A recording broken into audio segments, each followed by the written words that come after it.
Hey guys, and thanks for watching. Real quick, I wanted to go over a couple of tactical ideas on reloading an AR-15 and go over what some of them give merit for and which one I like to do specifically, which little perks I picked, if you will, on reloading my AR-15. Real quick, I don't have a kit on or anything like that. I'm using my back pocket right now to use my basically to bolt open on an empty magazine, just so you guys know that, because I know somebody's going to say something. The reason why I'm doing that, though, is because if you're like me, and at times you do, depending on where you're going, take an AR with you, you're probably not going to ever have time to throw your kit on if you're actually planning on using an AR-15 for that kind of scenario, right? So what you'll do is you'll grab a rifle, grab an extra magazine, shove it into your back pocket, and you'll go to town real quick. So I feel like it's a good idea to train with a back pocket idea sometimes. So that's what I'm doing right now. And it's a lot easier than throwing on any kind of special belt with mag pouches and stuff like that. If I just want to get in some quick mag change training, I can do it with a back pocket. Do both, do everything, train a lot, blah, blah, blah, all that cool, fancy, tactical stuff. So first one we're going to cover is James Yeager's version, and I'm not going to get super into it. He has a video explaining his methodology on it. And real quick, I'm not going to jump on the Yeager hate bus at all. And I am going to say that it has merit. It does have merit. His way of reloading an AR-15 or a rifle in that regard actually holds a lot of merit. And the reason for it is his belief, and the way that he trains all of his guys and the way that his guys would train you, is that you handle this weapon no matter if you have a malfunction or you run out of ammo. Just the way he trained it, you sacrifice maybe a little bit on the reload speed and maybe a little bit on the malfunction clearing, but you're never going to be thinking about which one you're supposed to take, which action you should be taking, and you're never going to mess up the action, I guess. So he has a video on it. I'm just going to do it real quick left-handed. You're going to bring it into your shoulder real quick, drop the magazine, throw in your new one, and then pull the charging handle to release the bolt and cycle the weapon. If you're left-handed, you turn it this way so the dust covers down. Right-handed, turn it this way so the dust covers down. That way, any debris is going to have an easier time falling out. He has a video on it. You can see it for yourself. You've probably already seen it if you're looking for ways to do a mag change on the internet right now. So it holds a lot of merit. The reason why I don't do it is because I actually have a lot of faith in my rifles. I train with a decent amount, and I know that they're spec'd out properly, and I know which mags may or may not be giving me trouble, and I do not use them unless I'm taking them to some range or something that I just want to shoot some ammo and I don't want to keep loading mags. But anyways, speaking of mags that give me trouble, this is one of them, this little green follower. This is an old Army mag. But anyways, it gives me problems just because it sucks. But you should know which mags, mark which mags are giving you trouble, have some way of identifying them, and then avoid them. Because the reality is that if typically me or you, end up having to use a rifle for any reason that's serious, we should have our rifles set up in the home or in our vehicles the way that we'd want it to be set up. If you were going to have to fight with this rifle 2 seconds from now, you'd want it set up to where you could do it. So anyways, with that aside, I picked a faster reload because I'm not too worried about malfunctions. I train them, but I'm not too worried about them. I'm more concerned with getting my weapon back up. If I'm famous for shooting 45 rounds in a gunfight with an AR-15 in my home or something, okay? But the way that you see a lot of time, the way that I see the most on the internet, and it's not a bad way by any means. It's definitely got its merit as well. I'll do it right-handed first. So you're shooting, and for whatever reason your weapon stops shooting. You're going to turn it real quick so that you can see. You're going to, by the way, I totally forgot to switch the pocket because I decided I was going to do it right-handed. So I don't have a pocket on that side. I'm wearing sweats. Anyways, you're shooting. You're going to inspect the chamber to make sure it's not a malfunction. You're going to release the magazine while anchoring the weapon, getting your new magazine, inserting it, tugging to make sure it doesn't come out, hitting the bolt release, and then getting back into the fight. Left-handed people, it's not harder, but it is definitely, I would definitely train it if you don't have ambidextrous parts. So you're shooting, you're going to bring the weapon up. You already have identified there's no malfunction because you can see the dust cover right there. Go ahead and strip the magazine, get your next magazine, insert it into the weapon, tug to make sure it's seated properly. At this point, if you're a lefty, you can come over like this. I don't like this way, but I see it a lot. Come over the top, or you can just use your pointer finger to release the bolt.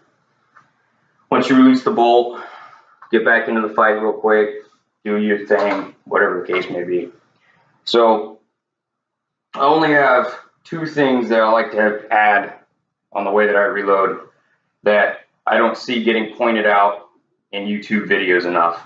So one of the biggest things that you're going to see, you hear it, you see it a lot, but nobody ever talks about how to fix it and how to prevent it. You see that, this.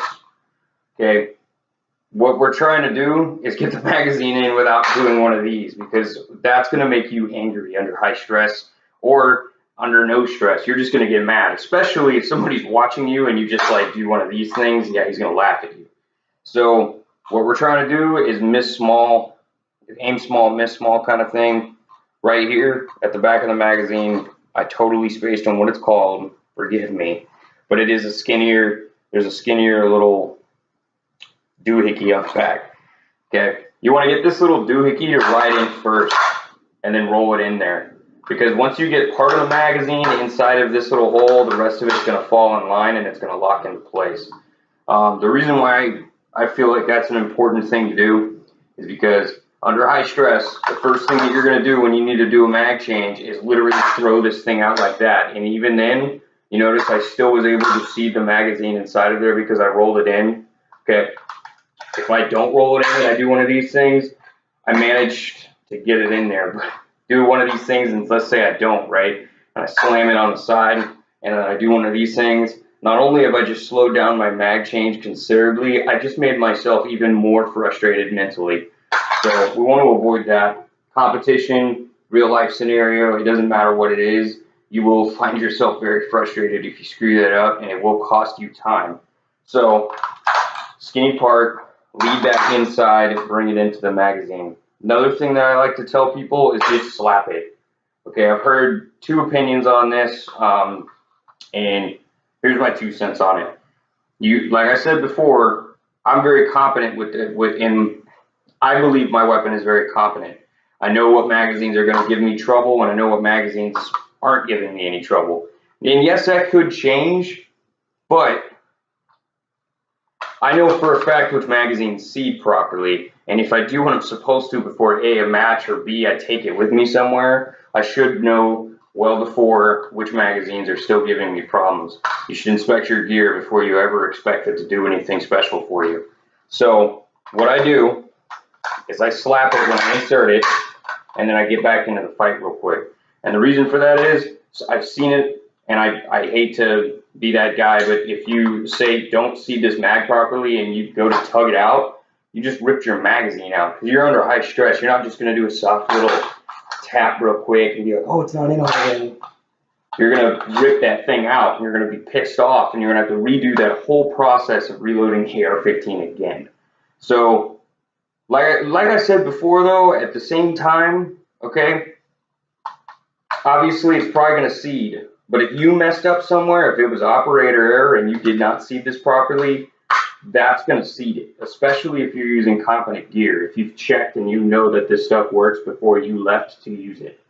So my opinion on it is get rid of the operator error part of it, slap it one really good time, and then get back into the fight real quick, however you plan on doing it as a lefty or a righty. If you're a righty, well, you know, you definitely live in the right-handed world. So anyways, the reason why I wanted to do this video is just to give a little bit of defense to the concept of slapping the magazine.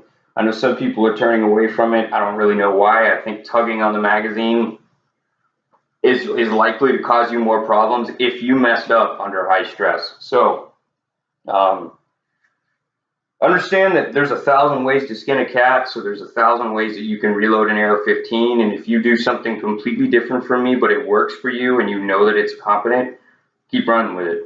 You know, don't change anything up because somebody says that you should, unless they give you valuable data that basically proves that their way is going to actually help you. So keep that in mind when you're looking at different ways to reload this weapon system. The reason why I feel like there should be more instruction on the internet. I know that there's a lot of people out there, they make money instructing people, so they want you to come to them to learn these things. But one of the reasons why I felt like it was a good idea to actually put something on the internet that gave 2 extra pointers, in my opinion, you know, if they didn't help, they didn't help. But the reason why I wanted to do that is because the AR-15 is easily harder to reload than a handgun. You know, that's the only thing the handgun does quicker and better than a rifle. In that regards, it is easier to reload a handgun, and there's a lot of things on the market to make it even easier to reload a handgun. Whereas with an AR-15, there's not a whole lot out there. You can bevel the magazine well a little bit more. You can machine out a little bit more of the actual magazine well to get a little bit more flare. But at the end of the day, it's not a whole lot. Something else I see a lot of the time is people that are actually teaching to pull it out like a pistol and bring it out like this.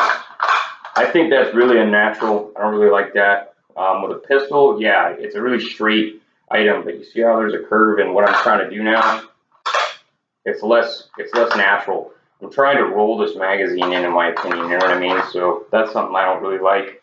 But it holds merit. I see people do that a lot, and it seems to work for them. And if it works for you, that's cool. But that's the way that I like to do reloads. There's plenty of instructors out there who are teaching pretty good and competent stuff out there. So if they teach you something that you like, take it. And if there's only a piece of what they instruct you to do that you like, take that piece. You go to a 3-gun competition and you see some dude just like absolutely lace a lane, and he does something really cool with his AR, start doing that. Yeah, you know, there's a whole lot you can learn just from watching other people do things. So hopefully this video helped some of you. If it didn't, then whatever, call me an idiot in the comment section. I'm totally down for it. But if you did like it, please like and subscribe, and give me some other ideas that you'd like some advice with on the AR-15 if you really want anything else out of me. Thanks for watching again, guys.